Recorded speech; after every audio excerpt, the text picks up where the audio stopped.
Okay, this is a walkthrough of how we approach question 3 on English language paper 2. In this one you will be given a particular source. It's the only one where you don't have to deal with both of them. It may just say source A or B, or it might assign you to a particular section. So read that bit carefully. It could say lines 20 to 35. So you've got to be careful, because if you write outside the relevant section, you're going to lose a lot of marks. The language is always going to be. The question is always going to be, how does the writer use language to do something? So we are focusing on this T paragraph effect that you should be very familiar with by now.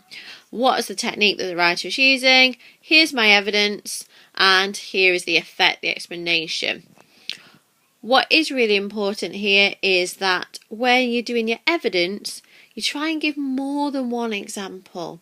That's going to help you really push up to that marks. So if there's a couple of similes, if there's a range of onomatopoeic verbs, if there are lots of dynamic verbs, try and give more than one example. And your explanation, this is where you focus on the effect that is created, and you need to do that in as much detail as you possibly can. That's where you're going to get all your big marks. And we're looking at 12 marks, so ideally 4 of these T paragraphs. Now, I think worth noting is that you will have already annotated this text, hopefully, for question 2. So you need to possibly think about how you're going to annotate it for question 3. You see, in question 2, I use these flat lines, straight lines. So for question 3, I've done kind of a little bit of a wavy line just to make the differences clear, just visually for me, so I'm not getting my annotations all muddled. Hopefully when you annotate, you've got some little words around it as well. What I've picked out in my description, you can see I've underlined words like hissing, and this beautiful description of the shell, woo, woo, bump crashing. And flopping. So I picked out that there is an onomatopoeia, and you see I've got lots of examples there because I want to show that I've understood the entire text. I've also picked out this grotesque image of wading in blood up to our necks. Let's hope that is hyperbole, otherwise that doesn't bear thinking about. And also these shells are referred to by 2 different metaphors. They call them the musical instruments, said the sergeant, and Frank Bateman Jones, who's less impressed, calls them devils.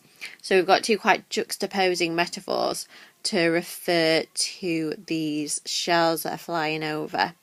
So once you've gone through your text and you've picked out, ideally you want 4 language features. So I've only got 3 here, so I might just want to zoom in again and think, right, what else have I got?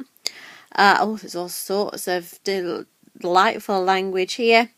I might want to go for send me fags and a light belt. This war is a booger.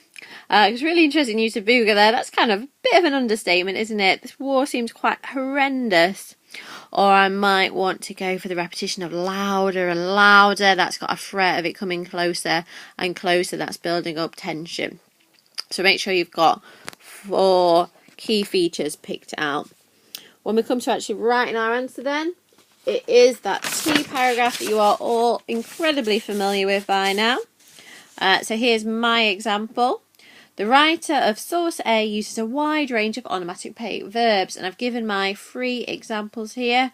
Woo, bump, crash, flop, flop, and hissing to recreate the sounds of the battle. So I've got my point, evidence, and a simple explanation, but I want to go into that in a lot more detail.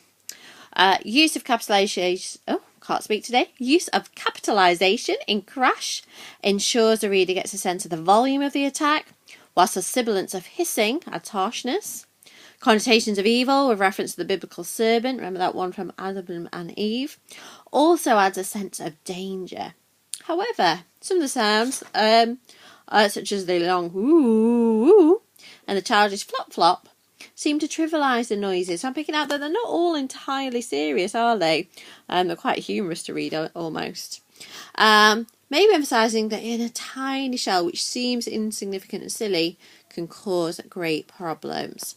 So this is a way to get the kind of really detailed marks here, is to pick out the language features that are being used and then really dig deep into them and explore the effect. And we just do 4 paragraphs like that, and we get a ridiculously high mark for question 3. There you go.